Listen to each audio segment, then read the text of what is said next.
Football's officially back. What's going on, guys? Welcome again to the Third and 10 podcast. I'm your host, Nathan Nguyen, joined by my guy, Brian Germanaro.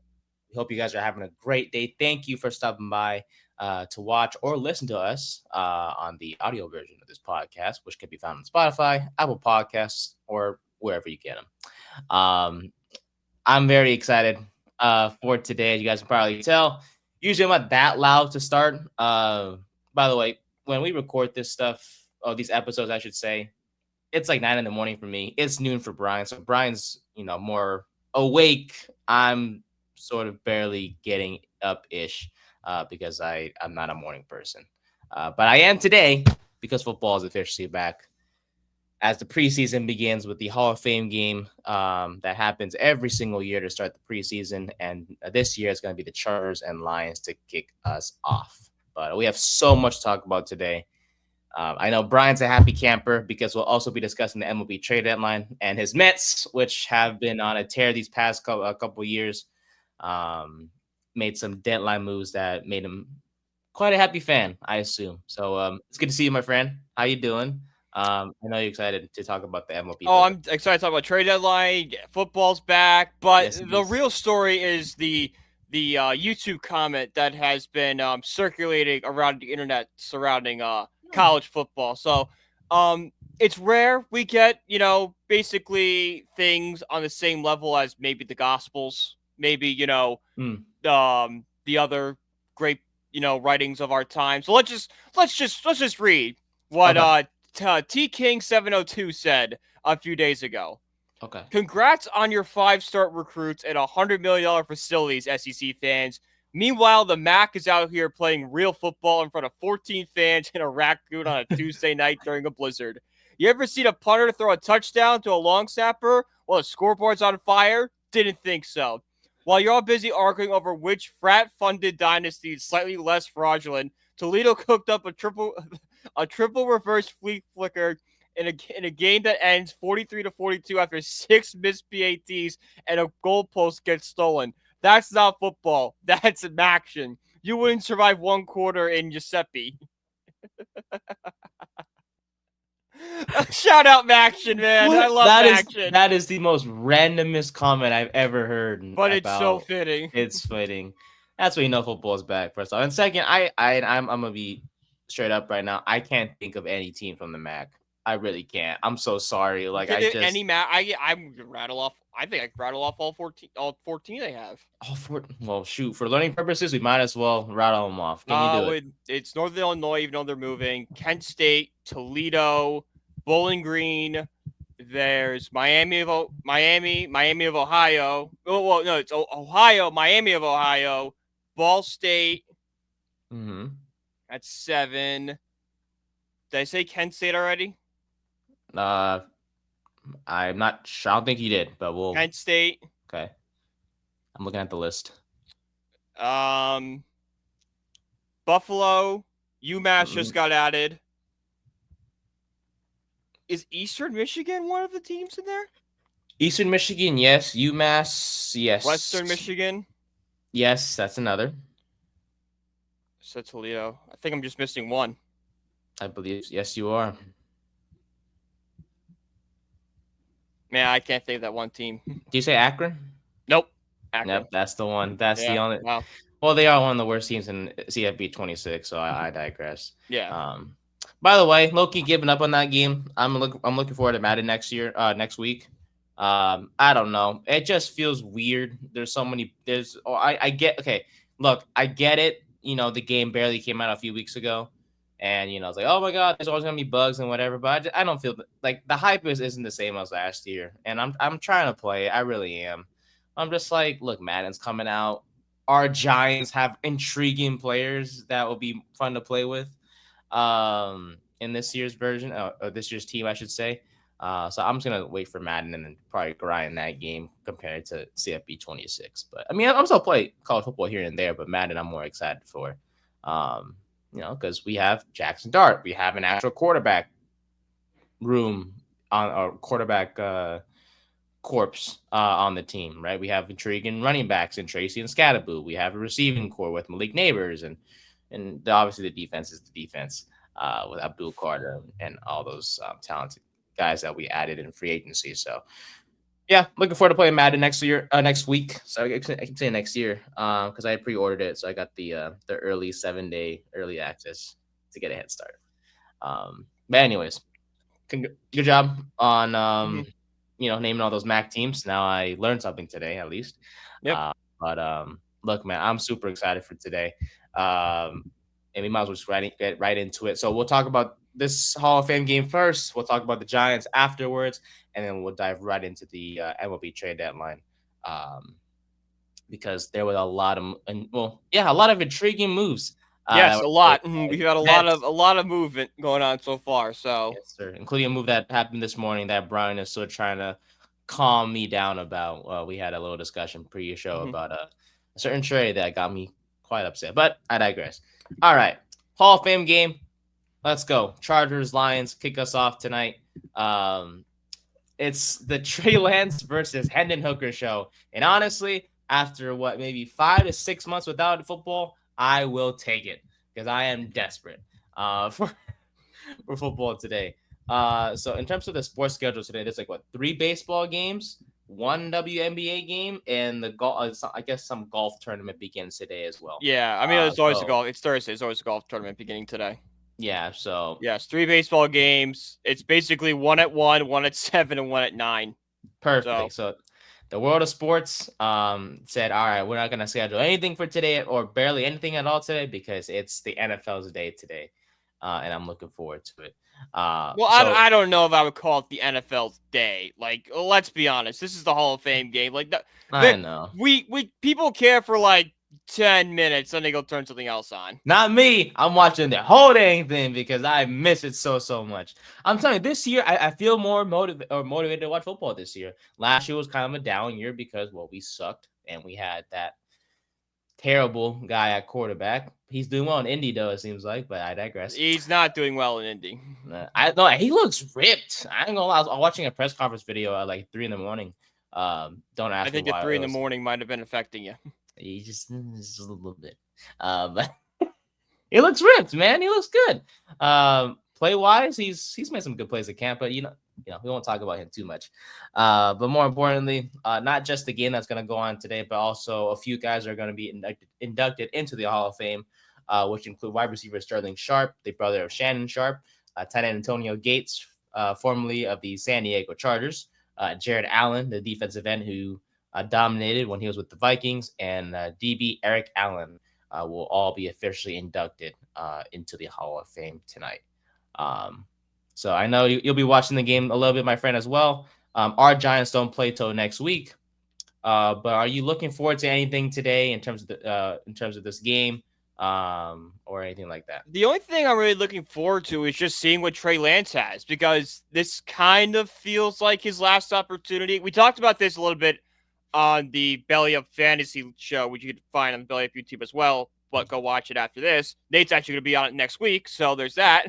But we talked about how, like, it's weird that Trey Lance last year with Dallas, when Dak Prescott went down, he never got a shot. Like, what was Trey Lance not doing that he couldn't even get like one start over Cooper Rush, you know? So I'm intrigued to see if there's any sort of, like, is there a sign? Is like, oh, like, well, he's not, is he just, not doing his reads, not doing progressions? Is there this? Is there that? I'm excited to see, is there something maybe we can learn about it for this game that would explain why he's just never been given that opportunity, despite being drafted 3rd overall.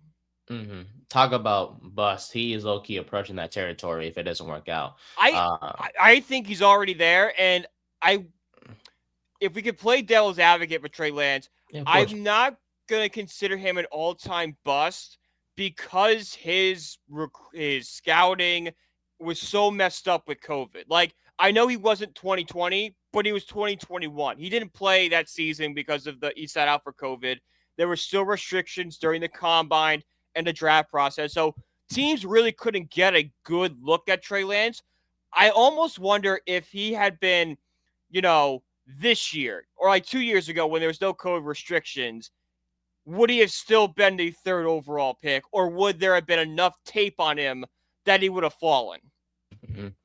Yeah, I think Niners definitely reached on him after everything Well, is I said. I think that Shanahan wanted Mac Jones, and he got overruled by like John Lynch and some of the other higher ups in San Francisco. Yeah, usually the Niners are a good team that they usually draft well, but that was Yeah. one move where I was like, yeah, that was one that we messed up for sure. Mm-hmm. Um, I mean, I'm not saying all the Dakota State quarterbacks are bad, but this is the second North Dakota State quarterback in the past 7-8 years that hasn't panned out. Carson Wentz being the first one, and then now it's going to be Trey Lance. But who knows? Look, he's not going to start in LA because it's Justin Herbert's show. But if he can make a name for himself here in the preseason, maybe a team possibly trades for him. But I mean, I can't think of any team that would start him at this point. Trey Lance, even if he does play well, so hopefully he can kind of just thrive as the backup and come in for the Chargers in the event, knock on wood, that Herbert gets hurt. But Yeah. yeah, he will be playing in the first half, and we'll play a drive in the third quarter before rookie DJ Ukulele takes over. I'm very Oh excited to see Jesus. him as well. I know.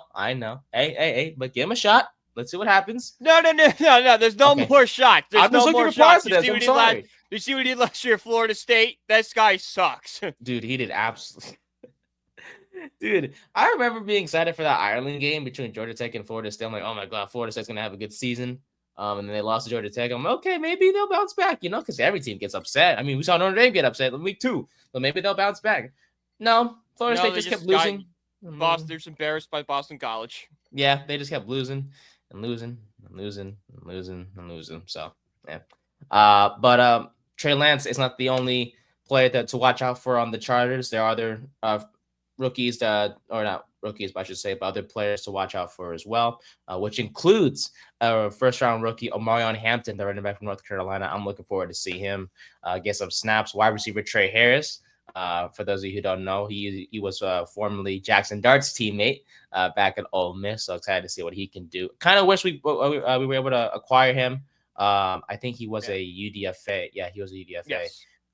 So wish we kind of brought him, but it's okay. We'll talk about some Giants receivers in just a bit. But Harris is one guy to watch. Arande Gadsden the second, the tight end from Syracuse, built more like just a big receiver because he's not that known to be a blocker as much. Plus, his size doesn't make him look like a tight end.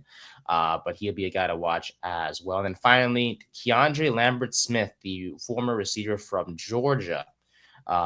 After so far in camp, I've heard a lot of good reviews about him. So looking Mm-hmm. forward to see him play tonight for Los Angeles. As for Detroit, look, so far we've named offensive guys to watch out for. It continues here with Detroit. Isaac Tesla and Dominic Lovett are players to watch as well. They were both 3rd and 7th round picks respectively from the University of Arkansas and the University of Georgia, and they will look to prove themselves tonight and hopefully carve out potential role in this Lions offense because we know about Amon-Ra St. Brown, we know about Jameson Williams, we know about Josh Reynolds. I'm not sure if he's still on the team. I'm double checking just to make sure. He is no, he's not. My apologies. So Tim Patrick is the receiver number 3, but hopefully Tesla and Lovett can kind of carve their way in here. And maybe take over that receiver 3 or 4 spot, depending on how things go. But Tesla is known to be a great route runner. Lovett is kind of a speedster. Those are 2 guys to watch out for. And then finally, Jackson Meeks, another player from Syracuse, was a UDFA receiver. He kind of did his thing as well with the Orange last year. So he's one guy to watch as well. And then finally, one last thing before we move on to our Giants. This is going to be the first game for new coordinators, John Morton and Kelvin Shepard. They are the new OC and DC, respectively, for the Lions. As we know, Ben Johnson and Eric Glenn departed for head coaching jobs with the Jets and the Bears and the Jets, respectively. So it's going to be the Bears. So it'll be interesting to see I how need the the play Pope to calling hit goes. the Bears this season. Oh yeah, because he's a Bears fan, isn't he? he's from Chicago. Hey, he's a real sports fan. Unless my obviously my education on Popes is very it's a little I too mean, maybe numb. he's just a But baseball fan because he appears to be a big White Sox fan. But if he's up at like St. Peter's Cathedral and he's giving mass, if he just hits him with quick da bears, it's like, all right, before we go, da the bears. Bears. With a part of the mass where they send up prayers we pray for the sick, we pray for this, we pray for the The Bears and Bears. Caleb Williams. And then Caleb Williams just has a Lose it. miraculous season I'll afterwards. lose it. It's like, oh, so hey, that's one guy. That's one thing Having to American monitor. Pope is so much fun. It is fun. I ain't gonna lie, when I first heard about it, I was like, oh crap, like this hasn't happened in quite some time, and Ever. Yeah. There's never been an American Pope. Oh, there we go. Yeah. So I say that's what I said. My knowledge of popes, little to none. But I remember seeing him with the White Sox hat, and I was like, "You poor soul. Your prayers have not No, worked he's for at the them." 05 World Series. He saw it. Yeah, but that's been a long time Yeah. since then. So hopefully he can, bring some prayers to them because they could use it. They are not. I would They're love no to bueno. know what the White Sox record is since the Pope got in. Now that I'm thinking about it. I mean, I can look it up right now. What do you think? You think it's a winning record? No, absolutely not. Why? So people have looked this up. Holy crap! Okay. Oh my hell! 100 people look this up. Since Pope Leo was elected on May 8th, the White Sox have a record of 13-17. 13-17? That's actually not bad for White Sox standards. That's not bad. That's an improvement. Sorry. This under 500 ball. That's not terrible. This was back on June 11th. So okay, well, there's been some time since. I was gonna say that sounds like a very short sample size. Yeah. Oh, that's Google AI for you. Let's see. Let's go to ChatGPT real quick, and then we'll head to our Giants here.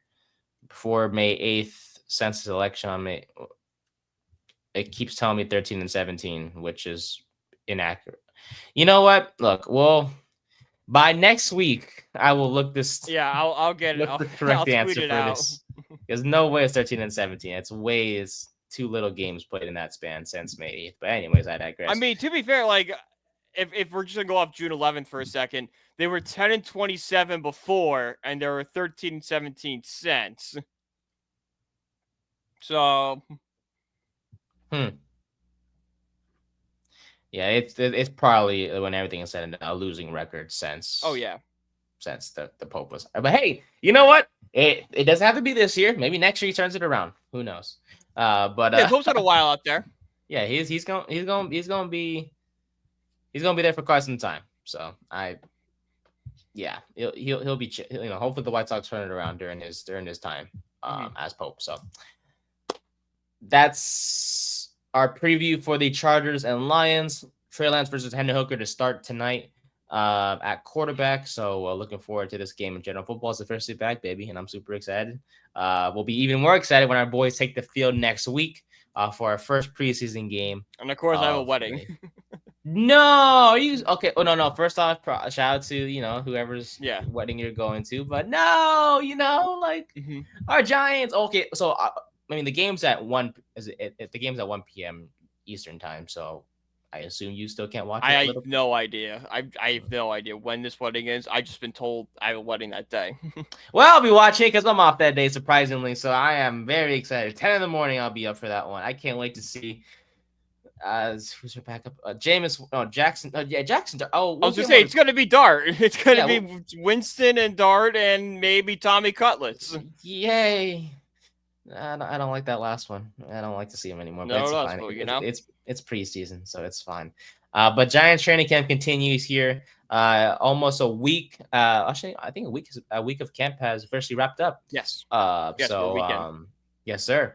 So, of course, we talked about our takeaways last week, but from whether it's Malik Neighbors shining to Russell Wilson just finding him often to the defense doing their thing, a lot of great things have been coming from camp. I think was it Monday or was it Tuesday? On Tuesday, I was watching Kay Adams and her interviews with Daboll. Yeah, she was there. She was at there. Giants camp. She was. She is a very, very stunning woman, man. I tell you, that Kay Adams. Man. Oh my God, Kay Adams might have been one of the most popular girls in my middle school, even though she didn't go there. Because he got. Every football obsessed hormone rage boy wanted, oh my God, this is a that stunning woman that can talk football with me. like that's the girl I want in my life. Mm-hmm. But yeah, she was there, interviewed. I think so. It was Dable Wilson. No, Wilson. No, oh my gosh, Dable Neighbors Wilson. I can't think of the fourth guy that she interviewed. I don't know. I missed it. I didn't watch watch that last part. I've been Gosh. occupied other areas. Yeah. So otherwise, it's fine. But overall, I don't know. Good vibes from the camp so far. And yeah, Coughlin was there. Jackson Dart. He talked to Dart. Duh. Talked to Dart. Coughlin was there yesterday, hyping up the boys. Yes, right. He was. Good to see the the future Hall of Fame coach. That obviously led us to 2 Super Bowls in Tom Coughlin. Mm-hmm. It's I love Brian Dable, but man, when I hear Coughlin talk, I'm like, man, it's just something he still different. Got it. He can go into something right now if he It was not his fault that year that he the year that he had his last year in the NFL. It was not his fault. It was the supporting cast he had. No, the last couple years in the NFL were not his fault. Like the Giants just had a really bad roster out there. And if we're talking about if you would have put Coughlin on that 2016 team, they still make the playoffs. And I don't want to say they make the playoffs in 2017, but they don't implode like they did under Ben McAdoo. There isn't the drama surrounding the team. The off the field problems isn't there. The Eli benching is handled a lot better because there's adults in the room. Mm-hmm. Look, Mara is an owner who has pissed me off here and there during his time with the Giants, and that's one of them. Oh no, Mara is a shell of what Wellington was. And to be fair, we weren't alive during the 60s and 70s. I bet you there were very similar conversations about Wellington Mara that we're having with John Mara, but at least Wellington was able to listen to outside people. Like he let George Young take over the team and build them into a dynasty. We haven't seen that yet from John Mara. Yeah, we really know. Like Dable and Ching were a great start, but also at the same time, there's a lot of Mara still in very high football positions that are having their influence. Yes, like Tim McDonald, whatever his name is, it's like the pro scout or whatever he is. That is John Mara's mouthpiece for any football decision. I don't care whatever way you want to slice it. He's his son-in-law, I believe. That is John. That's when he's in the room. That's John Mara because he's running right back to his father-in-law, to him, everything they said. Yes, no doubt about it. I forgot what did he do wrong in the Hard Knock show? Were we talking about Saquon? Oh yeah, I mean, look. What he said was true. Is like if you lose Saquon, like what's the offense they're. I mean, technically the Maras were right with Saquon. Say like if you let him leave, like it's gonna be a problem. Which it was a problem from a like PR sort of set. Like that was embarrassing. From a football mindset, that A, Saquon Barkley was not going to put that season up with the Giants, and B, if he did do that, it would have been maybe we have 1 or 2 more wins, so we lose out on Abdul Carter. Now what? Hey, see, I would take what we have right now over having him on the roster still any day of the week. Going to him. Are we able to go out and do the spending spree we did? Yeah. Is Adebo still signed? Is Javon Holland still signed? We don't know because we don't know how much money. If we're giving $14 million to Saquon Barkley, that's a chunk of the cap right there. Everything happens for a reason, and thank God Joe Shane wasn't gonna listen to whatever the owner says and do it. He didn't do anything. He made the right decision based on what his gut told him, and our team looks a lot better, well-rounded now compared to if we hypothetically kept Saquon. So, shout out to Joe Shane, man. One hire that John Mara actually got right as of recently. I know some Giant fans don't like hearing that, but you're 100% right. Like what Joe Shane has done has been outside of Daniel Jones' contract, which I always give him somewhat credit for because he did put the opt-out in there to make it the 2 years. So it was always a 2-year deal. Yeah, always. So look, man, Joe Shane has been a very underrated GM ever since he. I would say overhated. I think is a better word for him. Overhated. Okay. Yeah, because let's be honest, he's not been perfect. Like the 2023 draft class, it looks horrific. It looks horrific right Terrible. now. But 2022 is okay. You would say okay. I wouldn't say Yeah, spectacular, but okay. Especially if Evan Neal is able to transition to guard, like he said he is. I think it's okay. 2024 was great, and 2025 looks even better. on paper looks fantastic. Like if the rookies this year ball out, that's going to be 3 drafts that he's been outstanding at. Yeah, two And drafts. I would say he did 2 outstanding drafts, 1 above average and 1 yeah, bad. okay, gotcha. And that's also Because I don't want to Evan Neal is still a bust. Wan'Dale Robinson hasn't broken out yet. Kayvon Thibodeau, we don't know what his role is yet. Quite yet, but hopefully it pans out this year. Mm-hmm. With Tibbs, man, that's a 3-headed edge rush with Tibbs and Carter and Burns that we're obviously super excited to see. Yeah.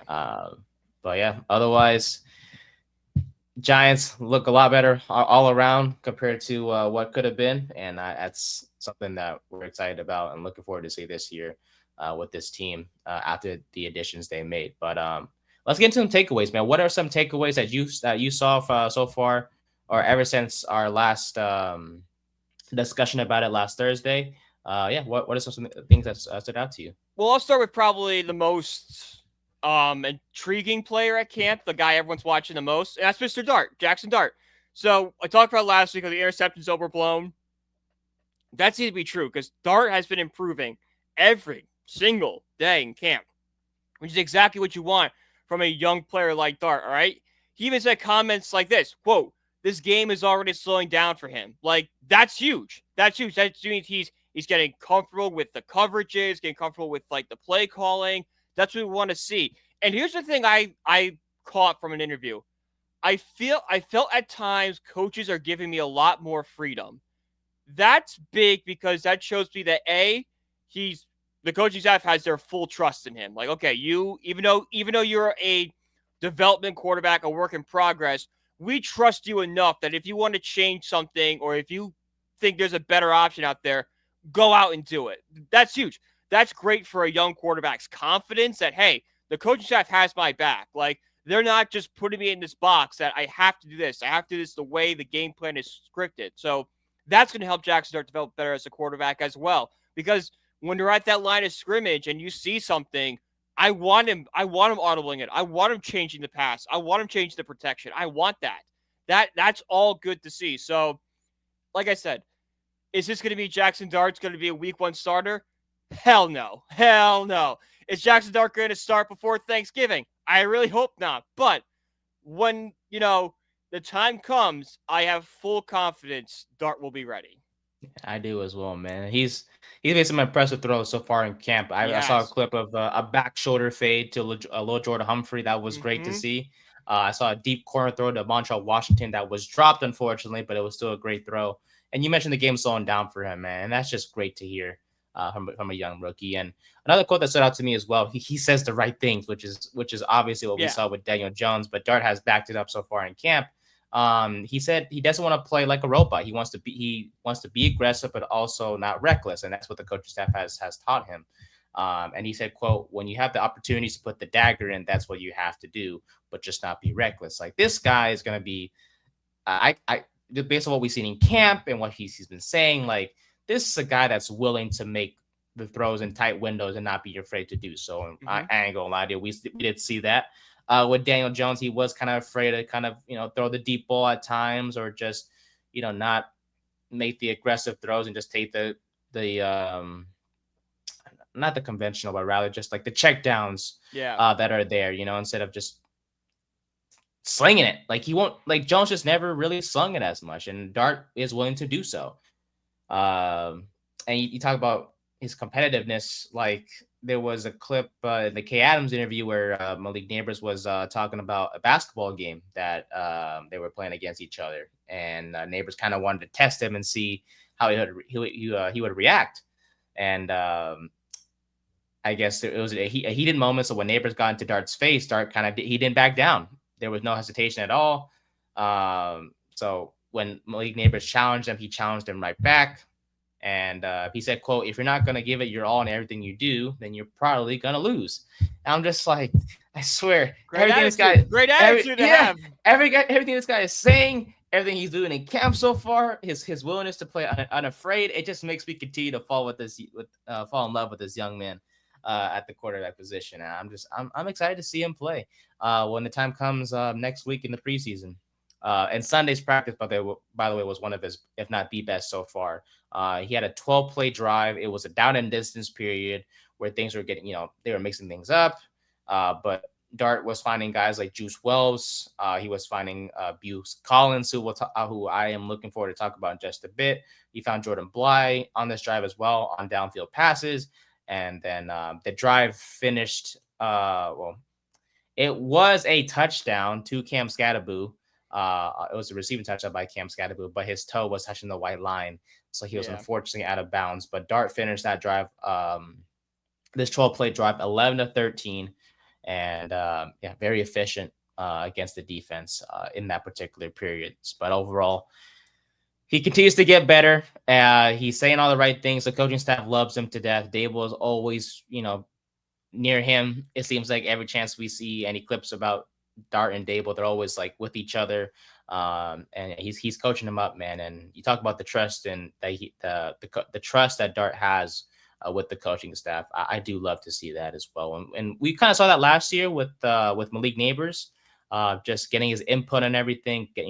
With what's it called? There's one point where I heard that any plays that were called, kind of Dable went through with Neighbors first before they were calling him and stuff like that. Like the coaching staff has these trusts in these rookies, man, that they draft. And I just love to see it. I do. By the way, Dart 68 overall in Madden 26, which is kind of a bit of a crime. But then again, Cam Ward is 71. Rookie ratings. They don't know. Madden has no idea how to rank. Madden doesn't even rate players to begin with, let alone college players. Yeah, dude. Especially quarterback. I don't know how the heck they rate quarterbacks or come up with these ratings for quarterbacks. We're talking about a first round pick in Cam Ward that was rated a 71. Yeah, Cam Skattebo, who is a fourth round running back. Nothing against Skattebo. We all love Skattebo. We love him to death, but he shouldn't be rated higher than Cam Ward, even if it's by 2 points. But I digress. But yeah, what's another takeaway on your list, my friend, that kind of stood out to you so far as well? That Abdul Carter is going to win Defensive Rookie of the Year. I mean, like, I know it's a basic take, but have you seen the way this guy has been performing in camp? Everything he does, every day he feels like I'm reading a new report how he just did something. You get either, bullied somebody, hit the quarterback, hit something. Like, this guy in every facet of defense is just performing. This is going to be a very, very special player for the New York Giants. And I think he's a shoo-in for Defensive Rookie of the Year. I think he might make a case for Defensive Player of the Year. Ooh, that's bold, man. That's bold. But I'd love to hear. Not saying he win. I think he makes a case. I think you can make the argument that, hey, this guy's in the running for it. I put money on it. I ain't gonna lie to you, because he's been great in camp as well so far. And I know camp is camp, but like, when you see this guy on the field and the way he's moving, the way he's getting past linemen, like, it's just insane how good he is. And from Malik Neighbors grinning and smiling about him when he was brought up in the interview with Adams, to the multiple amount of praise that he's got from the coaching staff, linemen he's facing every day, and of course his fellow edge rushers. Dude, week one cannot come. He better not play in the preseason. Please just put him in, save him, just let him practice, but don't put him on the field. Please just keep him, safe from opposing teams until week one. Then he can just wreak havoc against Jaden Daniels and let him go. But Brian Burns called him a dog, and this guy is a complete dog. He started training camp, Abdul Carter, by the way, working with the second team. But little by little, in less than a week, he's been getting more reps with the starting defense. And I feel bad for our backup offensive lineman. Like, they stood no chance. There was a one-on-one matchup on Monday. It was Carter versus veteran tackle Stone Forsythe, who we signed this past offseason, or this offseason, I should say. And he burned him. Like, he killed him. Like, he went right past him like it was nothing. I was just like, okay, well, put him with the starters. And even against the start, he was lined up against Jermaine Lubinor on I think it was early or on Sunday. Was it Sunday or Monday? One of the others. But he was a spin move where he got past the winner and got right to Russell Wilson's face. And I was like, yeah, I just was in shock because I was like, I can't believe this is our guy that we drafted third overall. And that spin move is lethal, man. Like Oh he yeah, has, that's gonna be a problem. he's got an array of pass rush moves that he can use against these opposing linemen that he has to face early in the year and just in the season as a whole. So he's showed signs, man, that there's always going to be a learning curve when it comes to the rookies. This curve of his might not be that steep because he's every single day in camp. We've seen him just continue to impress everybody. And dude, this defense is it's going to be exciting to watch. Like this feels like the most complete defense we've had in quite some time. You think about you look at the pass rush, right? It's Tibbs, it's Lawrence, it's Burns and Carter. If a backup D tackle is needed, there's Elijah Chapman, who I will also be talking about a little bit in just a bit because he made some other. Yeah, He may have another. he He made may have some another role. headlines. He may have another role. I tell you. At the linebacker position, right? You have Micah McFadden and Bobby Okereke. Those are two solid guys that ever since they've become teammates have been solid and help each other out. At the corner position, we finally have a CB1 and Paulson Adebo. Now that CB2 spot's up for grabs. I think I'm not sure in terms of who got more first team reps today, but last time I checked, it was a tie of 3-3 between who got more CB2 reps between Deontay Banks and Cordell Flott. So I guess that's like one area of concern. But the safety position looks set with Holland, who's been fantastic so far in his career, and pair him up with second-year player Tyler Nubin. Like that safety position set. So on paper, this defense has the potential to be one of the best in the NFL. At worst, top 15. That's what I fully expect this defense to be as a unit this year in 2025. So. But Abdul Carter, man, continue to do his thing. Like I said, just don't. If they're gonna play him in the preseason, play him a little bit. But I prefer the Giants just don't. Just put him in bubble wrap. Let him just learn. Let him have mental reps on the sidelines in these 3 preseason games. But don't put him out there, please. Just for for health reasons. So. But anyway, what's one last takeaway you have, buddy, before I get into mine? And the final one I have is that Cam Skattebo is going to be the RB1 in this team. We saw him. We saw the video in camp how he's kind of dominating on first team reps, kind of slowly taking those first team reps more and more. We all thought it would be kind of like a dual, like 1A, 1B with Tracy and Skattebo, but there's a chance that Skattebo becomes like the more lean on back at this point. Look, they both can look so far, before the start of camp, I should say, for me, it was like Tracy's a clear RB1, and it looks like it still will be the same. It will do so, or will remain that once week 1 begins. Because I was just like, all right, Skattebo's a power back. I'm not sure much about his receiving ability, but I trust Tracy more when it comes to the receiving game. And then we've seen Skattebo catch a lot of passes from Jackson Dart in camp, and I'm just like, oh, that's what he's comfortable with. He's had hands, yeah, man. He's had hands. I was just like, oh crap, all right, bet. So he's not only strong and powerful, but he can also rack in passes too. So I'll just it's a fun competition to watch. If Skattebo continues to impress in camp, I have no doubt that the Giants will play both those backs equally. This season. Because they both can do the same things. But Skattebo is just the better power runner than Tracy. So I do see, you saying, I see why you would say like he would be the RB1. You think about last season during his time at Arizona State, 1,202 of his 1,712 rushing yards were after contact.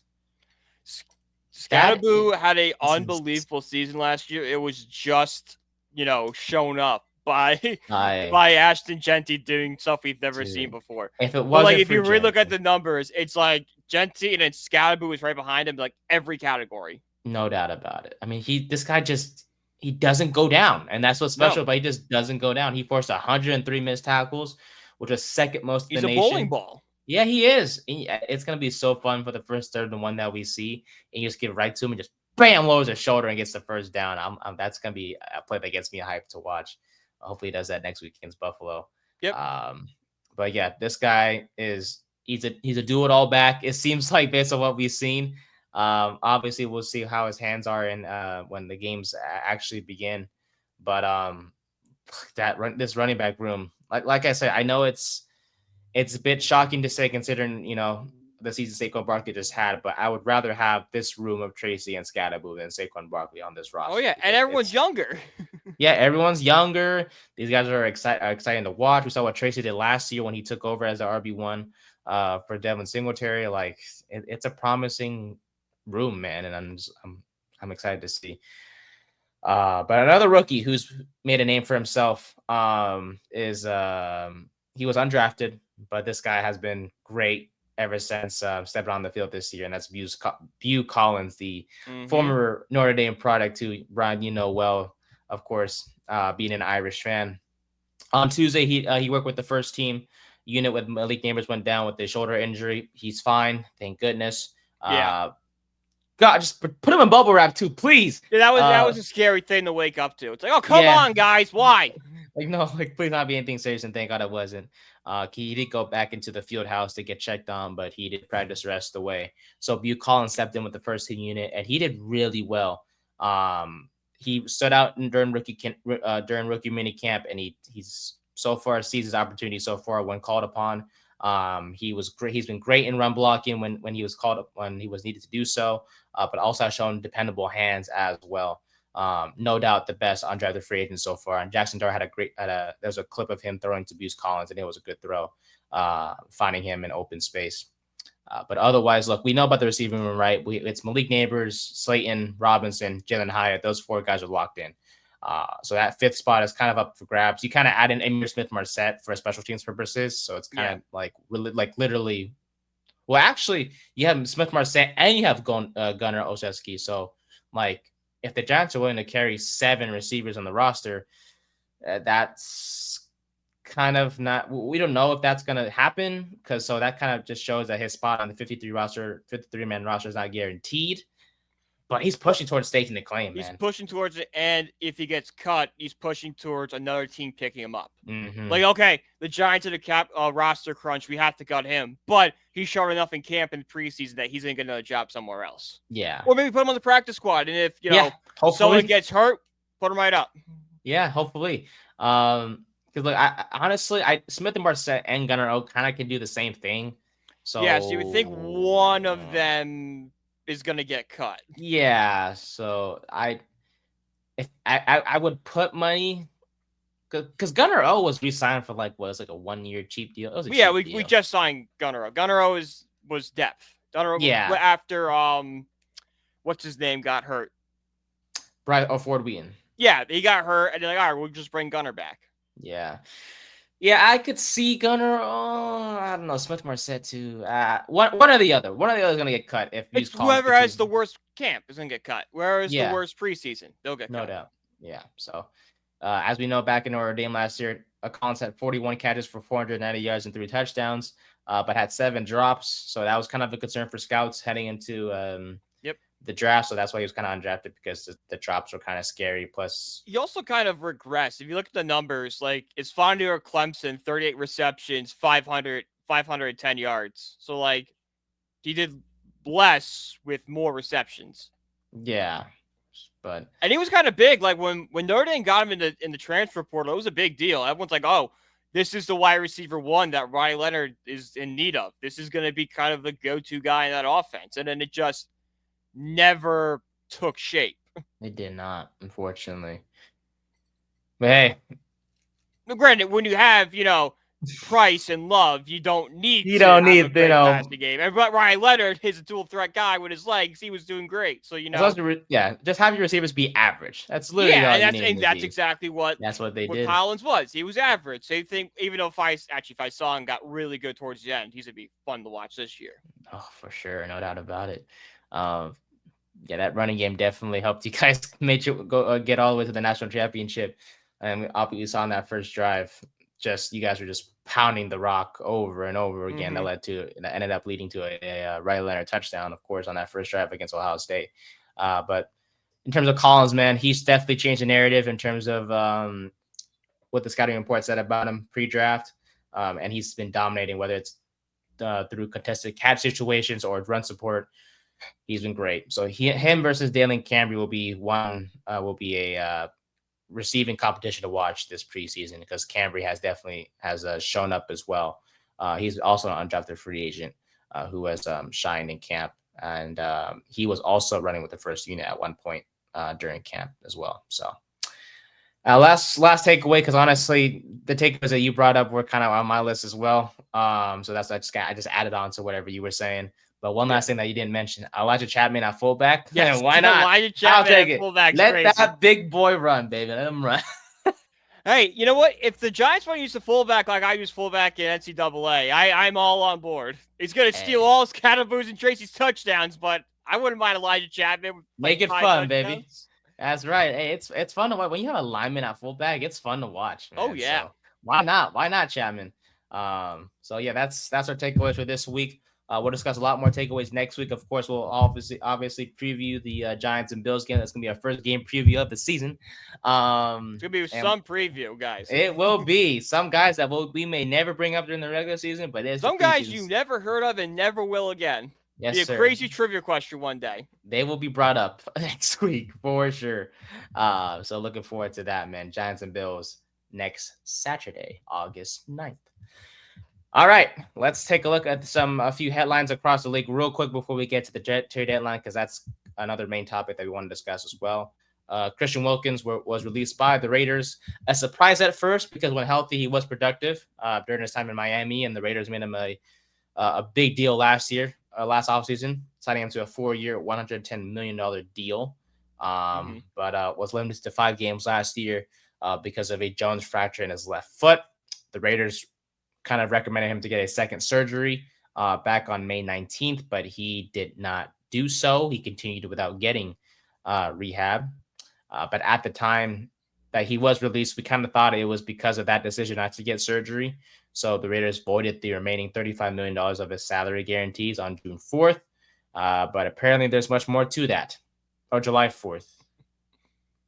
Because there's much more to that, apparently. Yeah, I mean, if this story's true, this is just loser material. Yes, sir. Apparently, he for those who don't know, he kissed a teammate on the forehead at the Raiders facility last week, in what was characterized as a playful manner. The teammate took offense to that, and Christian Wilkins' action resulted in a complaint. Yeah, how do you think? Filed. I mean, if a teammate came, especially Christian Wilkins came and kissed him in the forehead, I think I'd just pass out laughing. Like, how do you take how do you take offense to that, bro? Like, what are we doing here? I would look at him like, and I would laugh about it because obviously, like, it's a joke, but it's like to take this to HR. When you think of HR, you think of like office jobs. You think of like, women going to HR like, oh, this guy harassed me, blah blah blah. But like HR in a football atmosphere, it's not something you see. Honestly, You really don't. So this was a interesting incident to say the least. But Wilkins, even look, I sign Wilkins right now. I do not care.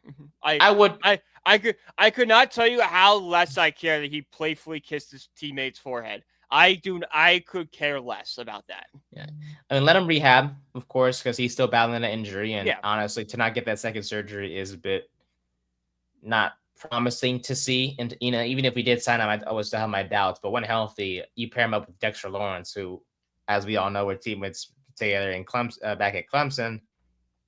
It'd be even more, or even a more scarier pass rush now. If he was to be signed, but so far he remains unsigned, and we'll see what happens with that. But definitely a weird situation that occurred between him and the Raiders. Whether it was the decision not to get surgery again on that foot, which would only require a 3 to 4 month recovery timetable, so he would be healthy. Because this was back in May was when they recommended it. So if he got the surgery, he would likely, at worst may miss the first 4 games of the season. But we'll be back the rest of the way, but not sure why he decided not to get it. So that was interesting to hear. We'll see who signed him. Who signs him this year, if at all. Dolphins. That secondary gets worse. Their nickel corner that was supposed to start this year, Kadir Kahu, is now out for the season with a partially torn ACL tear. Partially torn ACL. Not that. Why did I say tear twice? but yeah, he suffered the injury during 101 drills back on Saturday, and he's going to be out for the year. And he would join free agent addition R.E. Burns, who also tore his ACL, as guys are going to be on the injured list. So yeah, the not a promising cornerback room whatsoever. They did sign veteran corners Cornell Armstrong, never heard of him. Jack Jones, I heard of him. He was good back with the Raiders. And Mike Hilton, veteran guy as well. Over the past week, and they will compete with returning corners such as Cam Smith, Ethan Bonner, and Storm Duck. I have hope for Jack Jones. I have no hope for anyone else. I'm going to keep it simple Storm like Duck, that. I still got it. My guy. He's not my guy. No, sir. So, Dolphins fans, if you want to change your minds or change my mind specifically, please do so, because I doubt you can. Please give me all the information you can about Storm Duck. I would love to know. So you don't care about Cam Smith or Ethan Bonner. You just care about Storm Duck. Fair enough to me. Their name isn't Storm Duck. But the safety position is also a bit of a mess as well. Ifeati Mafon remains on the non-football injury list. Rookie Dante Trader hasn't practiced all week. And Ashton Davis suffered a lower leg injury during Tuesday's practice. So it won't. No, Davis won't be out for the season. But it just doesn't look good back, even at the safety position as well. So both corner and safety, bit of a mess. But at least Mike Fitzpatrick is there, and he agreed to a revised contract with the Dolphins, adding $16.24 million to his deal as a signing bonus. So they converted some of his salary into a signing bonus to free up cap space. So good for him to get that money. Yeah, sorry, I don't got much about Miami, man. We talked about them on the AFC preview. They're a disaster. They are. I'm telling you, I know we talked about the deadline, how the NFL trade deadline is not the same as the MLB trade deadline. But I see Miami definitely potentially trading players this season before the deadline. So, and then the Bucks, Baker Mayfield, the Browns. Hey, listen, Cleveland, this is how you treat a quarterback. It's almost like they had this guy on their roster at one point. I know, huh? Interesting. Mm-hmm. Oh, wait, they did. The Bucks and Mayfield agreed to a restructured contract that guarantees a 30-year-old quarterback $30 million in 2026, which is the final year of his contract. So when Mayfield signed the deal in 2024, which was for 3 years and $100 million, it did not contain any guaranteed money after the 2025 season. Well, they changed that, of course, with this restructured deal, and for good reason, man. Last year he completed 71% of his passes for over 4,500 yards and 41 touchdowns, which were all career highs for him, and led the Bucks to a 10-7 record and a playoff berth, as we all know. And when Mayfield joined the team back in 23, he led him back to the postseason. So, look, he's been great for the Bucks, and shout out to Tampa for taking care of him, because he's been mistreated ever since he joined the NFL, whether it's with Cleveland, and he's bounced around a couple teams with the Rams and the Panthers. Finally finding a home in Tampa Bay. It's good to see for the former first overall pick. So yeah, that's all I got. Any other comments on the Dolphins, Bucks? Noah Fant's going to sign with the Bengals. That's huge. Oh, interesting. So the Bengals are just come up with a new strategy of let's just ignore defense and just try to win every game like a Big 12 team does. Yeah, let's just. Not official yet, but the Bengals expected to sign tight end as of an hour ago. Okay. So I saw a trade deadline move that was just made 4 minutes ago by the Philadelphia Phillies. Yes, so let's just get right into it, shall we, my friend? The trade deadline has so far. So the deadline doesn't end until 3 p.m. Pacific, 6 p.m. Eastern. So there will be a few more moves that we may see. It'll be a lot more moves. A lot more moves. My apologies. The Mets still are trying to make 2 more moves right now. So them alone are going to make it. So tell me, man, what are so let's start with what's already happened so far with the Mets, and you can dive into the other moves that have been made around the league as well. But that bullpen, how about it, my friend? We'll start with the Mets. So we had Tyler Rogers. That was kind of the move at first for Jose Budo, Blake Tidwell, and Drew Gilbert. At first, everyone and their mother lost their mind because they thought it was a major overpay. But let's break down what the Mets actually gave up, okay? Jose Budo is inconsistent bullpen piece that was out of minor league options, okay? So, and the way he's been pitching, kind of pitching himself towards a DFA. So, no really value there. Blade Tidwell kind of seemed like a long shot to be a starter. At best, is going to be like a back-end rotation arm. Probably settle somewhere as like an okay reliever. So, like, you can find those, you can develop those whatever you want. Drew Gilbert is a prospect that was once very highly touted, but has never caught on in the minor leagues, okay? If you look at his numbers, he's been very hot for the past month and a half. His OPS is not over 800 yet. It might be under 700. Like, he is just not the player we all thought he was. He's 24 years old, so there's people comparing him to, like, Pete Crow Armstrong. He's going to be the next Pete Crow Armstrong. Pete Crow Armstrong was 20 when the Mets traded him. Gilbert's 25 and still hasn't made the majors yet. He's still, I think, struggling in AAA, right? So I highly doubt that Gilbert ever makes a major league roster. And if the Mets wanted to, hold on to him, they had to add him to their 40-man roster, or else he would have been gone in the Rule 5 draft. So it's a lot in terms of quantity of players. 3 guys for 1 is quantity. But for quality of prospects, none of these guys are going to do anything, right? They gave up nothing. No really big prospect. But so you got Tyler Rogers. He had great numbers against the Phillies, a 1.8 ERA, one of the best, gets a guy, goes out there, gets ground balls, gets out, a perfect 7th inning reliever for this Mets team. The big deal is Ryan Hensley, of course. That's the guy. That is the setup man for Edwin Diaz. That is the guy we wanted. That's the big arm of this deal. If the Mets come away from today, the first group everyone's talking about is Ryan Hensley, because they gave up 2 pitching prospects who are young, probably aren't going to do much, and Jesus Baez, who is probably the best player the Mets have moved on from so far, but he's a second base, shortstop, third base, kind of have a lot of those on the roster already. Was in, high A Brooklyn, probably 2 or 3 years out for the major leagues anyway. So why not move him if it means you keep on from the big guys? The Mets now, arguably, before the Padres got Mason Miller, they probably have a top 3 bullpen in the National League right now, and didn't give up any of their top guys to do it. So the Mets are nailing this deadline right now, and they're not done yet, because Luis Robert is still a possibility. Alcantara's a possibility. Dylan Cease is a possibility. I think the Mets will acquire one of those 3 players, with Robert being the most likely before 6 p.m. Okay, if you guys get Robert, that outfit that's huge. That's it. Now we're talking here. Now we're talking. That's now with, if you guys get Robert, this is World Series conversation talk. Yeah, I mean, I think we might already be there, but Robert adds, kind of solidifies that a little bit more. Yes, because the main hole on the roster is center field because of the platoon between McNeil and Taylor. Well, now you have Robert, who, okay, let's be honest. Is Robert hitting well? No. But he's on a really bad White Sox team. You don't think if you throw him into the heat of a pennant race, he might turn it on, might start caring again? I know I would. Yeah, he'll go from a losing situation with Chicago to a winning one with the Mets. Yeah. With a better, clubhouse atmosphere and a team that believes.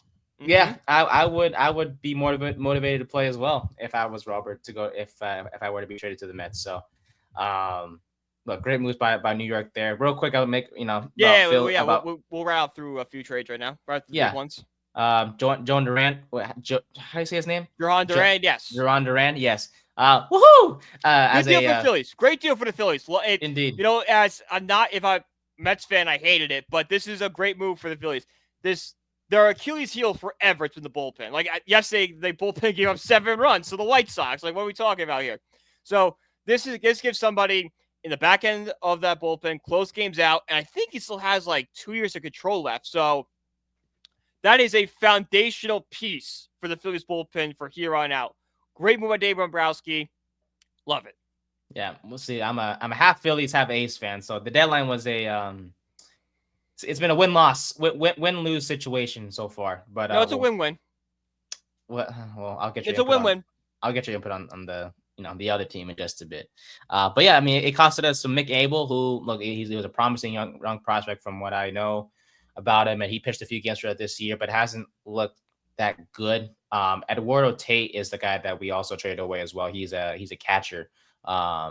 He's been playing well in the minors as well. But look, when you have a chance to get a guy like Duran, especially for this Phillies team, they're gonna be out without Jose Alvarado for the playoffs because of his PED, whatever he did. Yeah. Because he'll be back in August, but he can't play in the postseason. So to have Duran Exactly.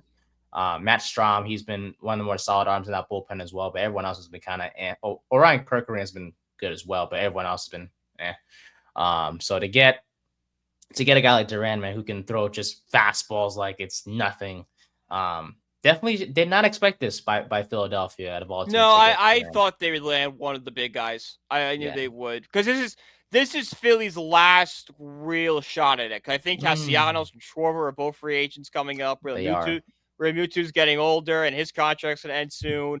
Harper's not getting younger. So 2025 is a pivotal year because it's kind of a last dance situation. Yeah, the offense is, kind of scary because they can be hot at any point in time, but they can be cold in the postseason, like you've seen in recent history. But like you mentioned, bullpen has been a big issue. Jordan Romano has struggled immensely. Of course, he was one of the big free agent signings this past offseason. And yeah, they have 16 blown saves this year, which is tied for fourth in the National League. So yeah, like you can't do that. You're giving away to the playoff at that point. Sir. And we haven't really had like an actual closer in quite some time. Jose Alvarado was kind of that guy, but he's Applebaum. Is he the last closer you guys have? last closer? Yeah, honestly, yeah. Because Alvarado, I mean, even when we met the World Series, it was like different guys stepping out. I think Ranger Suarez was closer by committee. Yeah, closer, but that's the correct term. There we go. So to get an actual guy, I will take it. But that's all I have for Philly. We got Harrison Bader. The deals of the contract have been. Yeah, that's good. I mean, that's good for the Mets because the Mets and Phillies were kind of the two teams battling for Robert, so that takes you out. So it's kind of the Mets, or if the Padres really get into it here. Yeah, so I guess we can. All right. So, I mean, yeah, Mason Miller. Look, okay, so JP Sears was involved too, but just. Oh, the headline is Miller. The headline, so you could replace JP Sears. But why? Why? I will explain to you right now. What is the A's record right now? It's a losing one. It's a losing one. They are 15 games out of first place and 10 games out of a wild card spot. So you're going nowhere this year. Yeah. An elite closer on a bad team is like it's like having, McDonald's, but for some reason there's like a, Michelin star steak on the menu. It does nothing. It makes no sense. The reliever market is at its highest it's ever been right now. You'll move him, and the goal is to get prospects that are going to help the A's succeed when they get to Las Vegas, because this is transition. All right. As much as the A's want to say they're competing or not, this is a transition. This is all about building a competitive roster. So once they move into Vegas from the start, like the Vegas Golden Knights did, once they get there, they can compete and win the hearts and mind of that fan base. This trade goes a long way because Leo Devers is a very, very good player. Third overall prospect, according to MLB Pipeline, has a great eye. Only 18 years old. This guy was born in 2006. How sickening is that? Expected to be in the big leagues by 2027. Great, he's got a great bat, 60 hit tool, 55 power. He's got some arm. He's just an all-around great player. This is going to be a cornerstone piece of the Las Vegas A's. And you got him from Mason Miller, which, like I said, Mason Miller is a great closer. Don't get me wrong. You can find great closers anywhere. Yeah. Dang, man. It's just like, I get it. It's for the future. I know. But it's like, he was the one Ace player I liked watching Well, you don't like watching Brent Rooker or Jacob Wilson or Nick Kurtz, like all these great young players they're bringing up. They're not okay. Look, they're Nick Kurtz, yes. I love Jacob watching Wilson, Jacob Wilson. yeah. I don't. Fudge, man. Like I love Miller. I did. I look. I get it. That the trade does look. It looks like a win-win for both sides. And the Padres, they give up a lot to get Miller. Probably have and a lot to get know, to get him. A I lot. I know they did, but it's. I guess I'm just sad over seeing him go. I'm not like saying like, Yeah. oh, the A's lost the trade, because that'd be just irresponsible of me to say, because they really didn't. Well, yeah, No, it's a you can win make for the both. argument they won the trade. Yeah, honestly, because like you mentioned, it's a closer on a bad team, blah blah blah. And Miller hasn't looked as good as he did last year or the year before.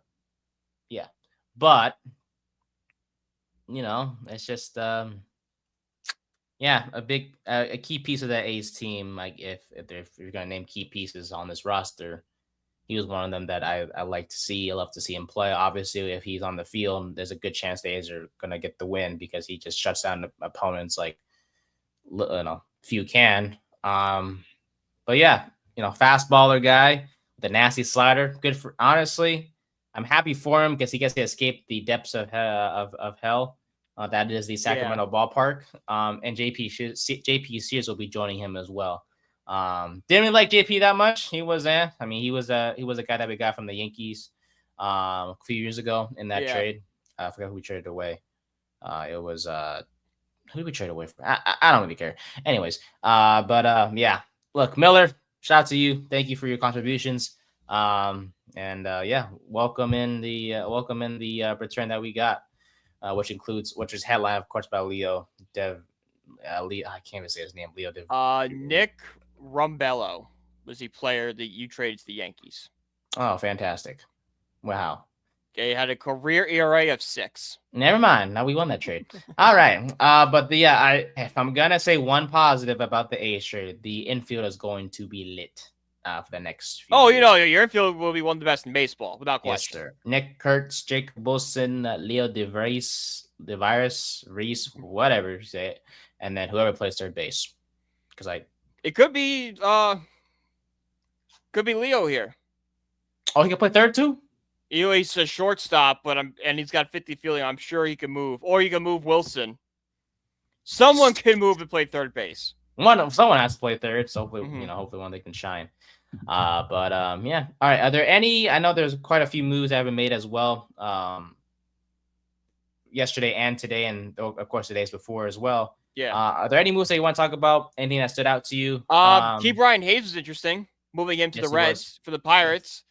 Listen, this is just another move that the Pirates are just the worst run organization in baseball. Like, why are you trading a young player to your division rival?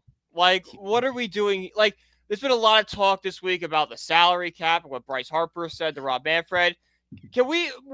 Why are we all ignoring the fact that there's 10 owners who don't care about winning and it's just about the bottom line? Bob Nutting's one of them. Maybe if we remove those owners, these teams could spend. Maybe. Yeah, maybe, if the MLB forced John Fisher to sell, maybe they, John Fisher, Dick Montfort, Bob Nutting, the guys that own the Reds, like... Some of these owners don't deserve to be owners. No. It's simply put. But yeah, that was the Pirates just keep getting worse. I feel bad for Paul Skeens, man. Like he's someone that honestly, he's out there as soon as possible. So next year, maybe next year we'll see. Problem is, it's just so hard to trade him because you have to give up everything for him. I would too, but it's why Mike Trout was never traded all those years ago, because you would have to give up everything for him. Yeah.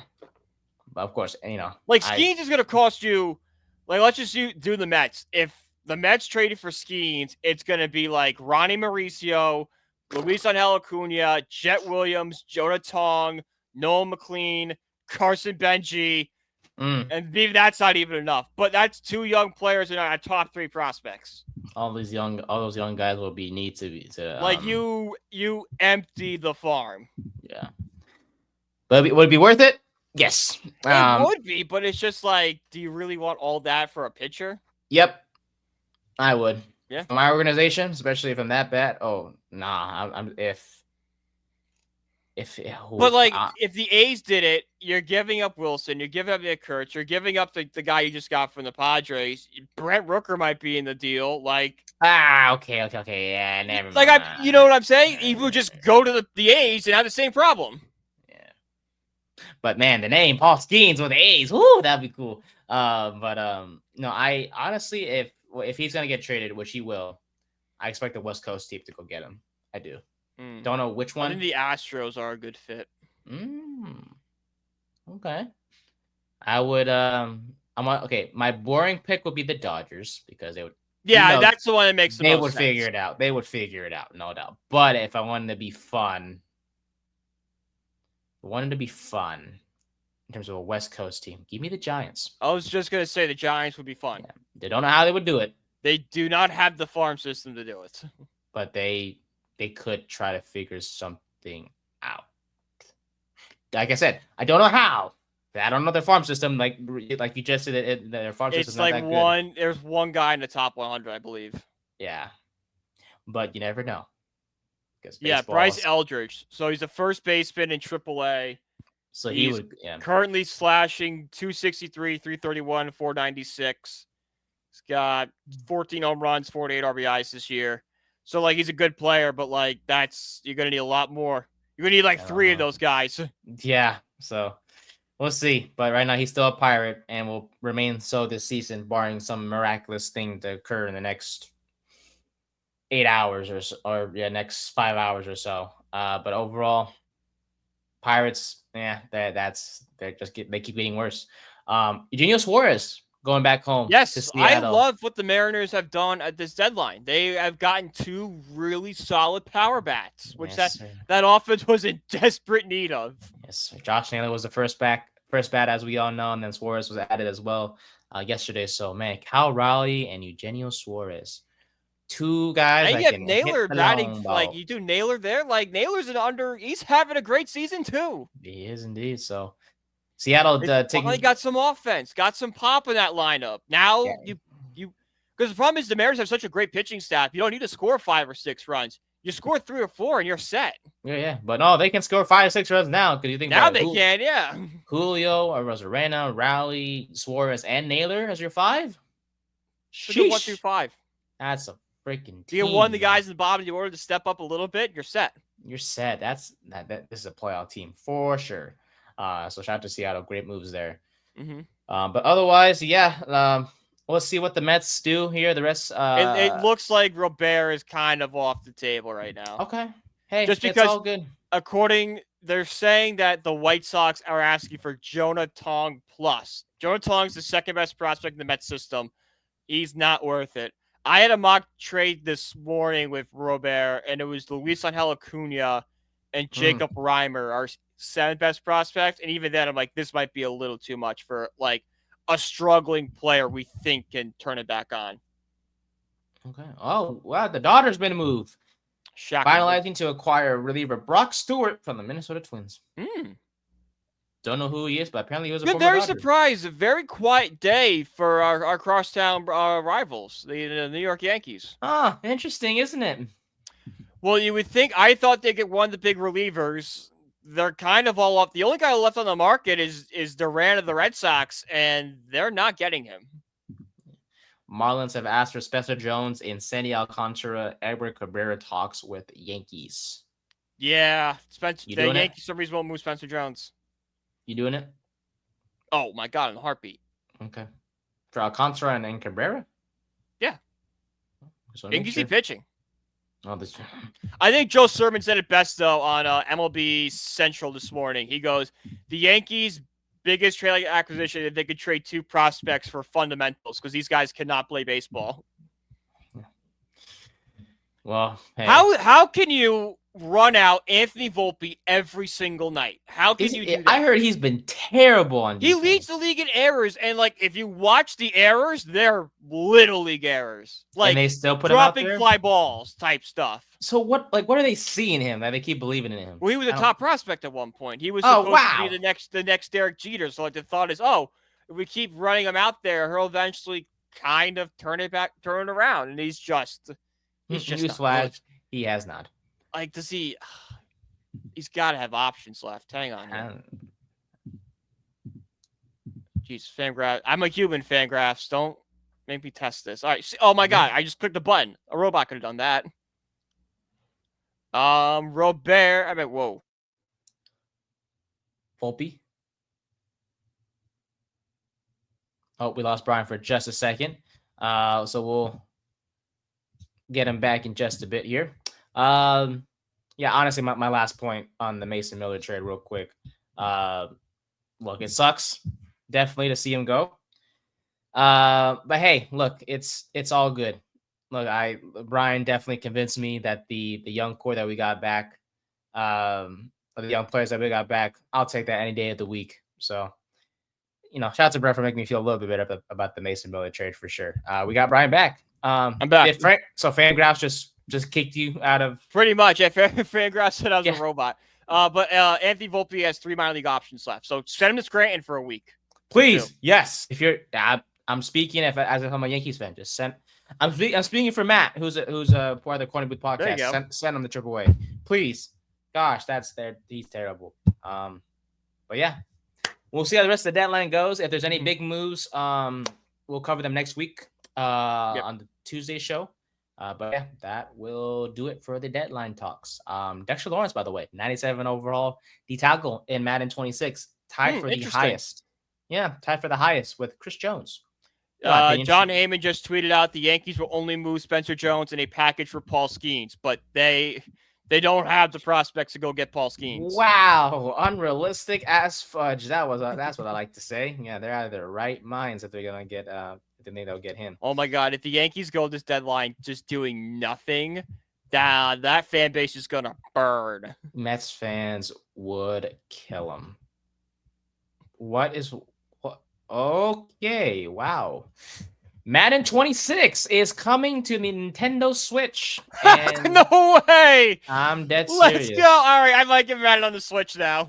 No, I'm sure. No, thank you. You know what pisses me off, by the way? One thing that irritates me. Playing the show with people that play on the Switch. It just infuriates me. Because when you think of what? I used to do that. Well, then you're out of your mind. When I went to college, I got the Switch up. I got the show on my Switch because why? Because it's easier to transport to my PlayStation. Oh. Well, still, it's like, man, he made a really good point. I can't argue that. No, well, it's because for me, it's like, okay, for me, it's like, okay, when you think of games like Madden, think of games like 2K, you play a game you play that on a PlayStation or an Xbox. No, I agree with you. I have it on an Xbox now, but when I was in college, it was just easier to bring the Switch back and forth than it was to unhook the PlayStation. Yeah, but I'd rather just play at home at this point because it's like that you. Well, I couldn't play at home. I was at college. I'm sorry. Then bring your console next time to college. No, but not in all seriousness, but like, it's like, I feel like it's the graphics aren't that great on the Switch, of course. I didn't really notice that much of a difference. I do. Trust me. If something's in 720p, I'm complaining. It better be in 1080 or else I'm pissed. Look, there's been times where me and my friend will play co-op. I mean, we see that we're playing against a Switch player, and we're just like, we better not lose. Well, that's also I didn't play online. I played franchise mode. Oh, we did, and we played someone online that was against a Switch player, and I don't play online for those games. I was pissed. I didn't college football. I don't really play online. Yeah, I played the Dynasty. I just play by myself. Yeah, Ultimate Team isn't. Hey, you're not a loner by any means. It's just no. But my buddy plays Ultimate Team all the time. Ultimate Team is fun. Like when I go to his house and play, it's a lot of fun. I just don't have the patience to build the roster. Yeah, it's fun if you're playing with friends. I buy packs. Well, I bought packs last year. I'm not buying packs this year because I don't want to buy packs. That's a big problem. Sir. Yeah. So, But yeah, Madden coming to the Switch. So for you Switch players out there, good for you. The Switch 2, right? The Switch 2. That is correct. So that's Switch their 2. third game. They got Mario Kart World, Donkey Kong Bonanza, and Madden. And Madden 26. What a Hallelujah, baby. What Woo! a trio. What? One of these things is not like the other. The others. No, hopefully one day I get the Switch because I want to play that Mario Kart World game. I don't know how Donkey Kong is, but when I watch first, I'm like, this game looks like it sucks. Yeah, I'm just looking. And I love Donkey Kong Country on the Wii. I grinded that. Hey, that's a classic, baby. Donkey Kong is a classic. Any Mario game is just Mario Donkey Kong. What a world. Yes, sir, indeed. My friend, before we head out of here, we gotta do a pickle game. Maybe we'll bring back the football pickle stuff. Yeah, we'll bring it back. We'll do that week one. Week one, yeah. We'll bring when real football's on. Yeah, let's keep the pickle going until then. Yeah. So all right, buddy, you're up first as always. Brian Hensley. Brian Hensley. Why not? New. Yeah, probably. Oh, they did update it. All right, they're fast. Shout out pickle. What are we doing here? They're fast. Have yourself a day, kid. So it's either a player in the AL East or the NL Central or NL West. So he's either 30, 29, or 32 or 33. Oof. Give me who's old. How old is Paul Goldschmidt? Old. Yeah, damn, 37. How about Aaron Judge? Old. I'll give me Aaron Judge. Let's see.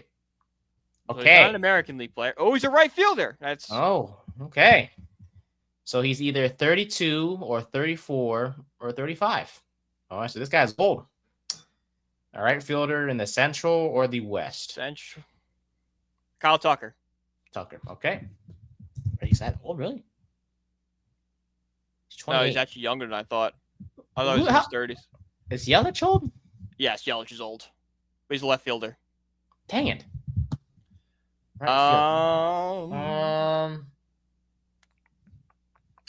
Something of the Teoscar. Yeah.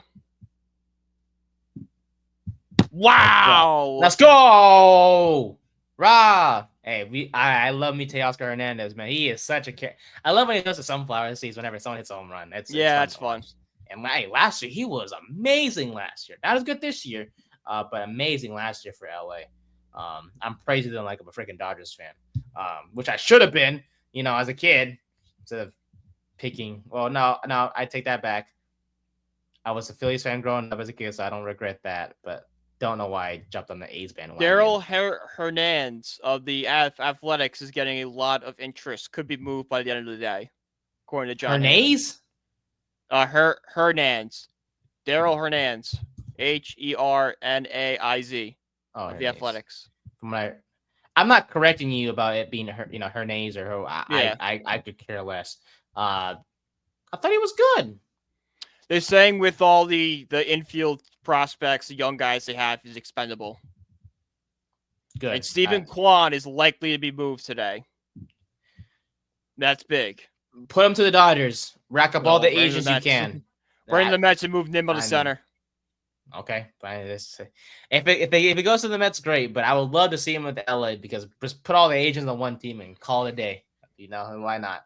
But that'll do it for the Third and 10 podcast here, season 3, episode 24. It was a fun one, man. The NFL is officially back tonight. Chargers, Lions. I think it's on NBC, right? Yes. So I'll be watching that one. I think it's on Peacock, right? Did I have Peacock? I did have Peacock. Cool. I'll be watching that. And then, of course, our boys play next week. But the schedule looks like this for next week. We have the AFC South to cover. Yes. On Tuesday. So Texans, Colts, Titans, and Jaguars. You are next on our division previews. And on Thursday, we'll cover more about the Giants and the training camp, any other training camp takeaways that we have from this point on. And then, we'll also preview the Giants-Bills game next Saturday. That's going to happen next Saturday, but we'll cover them on Thursday. So exciting times there. So you can follow us on social media. You can follow me at Nathan_124. You can follow Brian at BrianPG1016. And you can follow our podcast page at Third and 10 Pod on Instagram and the Twitter. But you can also find us on TikTok at Brian. TikTok at 3rd and 10 Podcast. Shout out to Brian for creating that account. If the Mets do something big, I'll make a TikTok about it. Hey, I will say, ever since we make the account, we've gotten a lot of attention on the clips, more than on my profile, which says something about my profile compared to the podcast page. But I'm very grateful. Thank you guys so much for your support, by the way, on the TikTok page. We're still trying to get the followers up, the views, the comments. We enjoy them. We love seeing the little debates are in the comments as well. So thank you guys so much for your support. I got a quick thing. People are like, when did the NFL become tennis? We've always said that about quarterbacks. We've always said, like that is not a new thing, guys. Yeah, when a team loses, who do they blame? Usually the quarterback.